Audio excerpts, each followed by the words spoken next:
Hi, I'm Dr. Randy Kamen. Welcome to Strategies to Spark Your Week. Today, I'm going to be talking about one woman's journey from guilt and perfectionism to personal freedom. When I first met Molly for a psychotherapy consultation, she struck me immediately as intelligent, highly ambitious, and a thoughtful, caring mother. Molly's identity seemed to be tied primarily to her work life of 20 years plus. She considered herself a superwoman in her executive capacity, and although she loved her daughters deeply, she felt less competent and more tentative in her role as a mother. However, when her daughters entered their adolescent years and began exhibiting risky behaviors, Molly felt compelled to shift her focus from the demands of her high-powered professional life to the needs of her girls. She realized that this was her last real opportunity to influence her children, particularly during the critically important teenage years.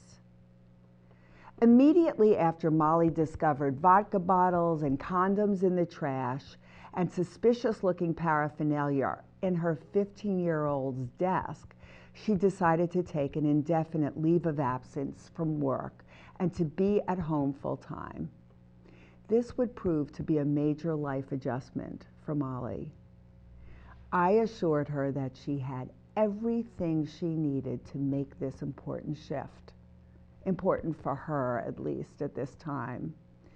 She struggled with intense feelings of guilt, thinking that her absence during the girls' earlier years might have left them ill-equipped or perhaps even damaged in some significant way.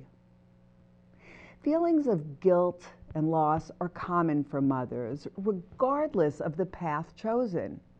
The question most mothers ask, was I good enough as a mother? This question is pondered by mothers who choose to stay at home to care for their children full-time, as well as those who work out of the home or in the home full-time or part-time. We all want to know the answer to this question. The answer to this proves to be painfully elusive for most of us, as it was for Molly. She had been a loving and caring mother all along, and she needed to embrace this truth. That her girls were experimenting with risky behaviors was of legitimate concern, but not far from the norm for many adolescents, if not most. However, I did agree that Molly needed to make herself more available to her daughters at this point, to help them make better choices regarding their health and safety. And that's when I think it's most important for us to always step in and regarding anything involving the health and safety of our children. That's when all bets are off and we need to jump in. Molly, however, was unusually hard on herself. In our initial work together, her preoccupation with guilt and remorse regarding her past choices interfered with her ability to be present for her daughters in the here and now. Before Molly would be able to improve communication with her girls, she needed to become more self-compassionate and develop the understanding that she was, in fact, a good enough mother. The famed pediatrician and analyst Winnicott coined the term the good enough mother in the early 1950s. He was noted for studying the mother-infant relationship. Winnicott described the, quote, ordinary devoted mother as one who is able to establish a loving relationship with her baby by sensing and satisfying his or her needs. Winnicott explained that while a mother does not always read the signals correctly, she does so often enough for the infant's healthy growth and development. In this sense, Winnicott validated that no mother can possibly be perfect, but most of us are good enough. Additional research has confirmed that these mini failures of attunement are considered necessary for a baby's development, as they create opportunities for the infant to learn how to self-soothe, which becomes crucial later on in life and throughout the life cycle.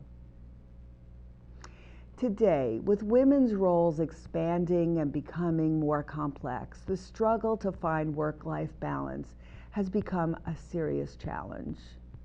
Now, more than ever, the idea of good enough has great relevance and can serve as an important and comforting reminder that not only is perfection a total illusion, but ultimately it does not support our children in their efforts toward successful independence.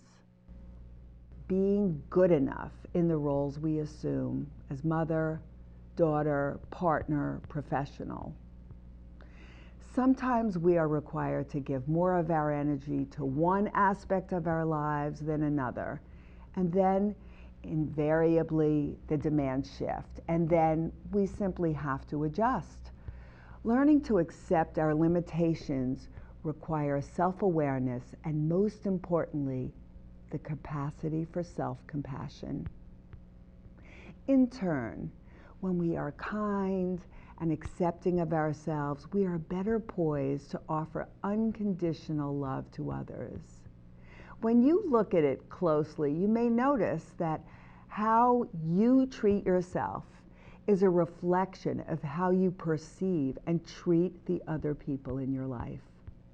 This is why self-compassion, self-love, is a great gift to the people in our lives. Engaging in mindfulness exercises like meditation, breath work, yoga, relaxation, journaling can help us develop clarity and perspective and relinquish the self-judgment. Molly had never practiced any mindfulness strategies, but became a willing candidate. I showed her the abdominal breathing and relaxation, which she preferred over the meditation and affirmations, and she eventually learned to quiet the torment and self-judgment she had experienced over being less than perfect. She began to forgive herself for her many failures as a mother, professional, and human being. She also became less anxious and self-critical and more present and accessible to her daughters. Molly's good enough gave way to greater personal freedom and more loving relationships.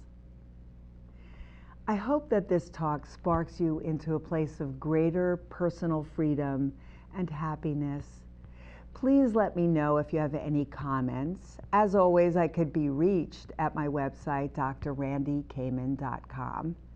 Please note that my next retreat at Blueberry Fields NV will be Columbus Day weekend, October 9th through the 12th. Registration is underway, and the retreat will be about how to find more happiness and success in your life, regardless of what you do. I look forward to seeing you next week for another episode of Strategies to Spark Your Week.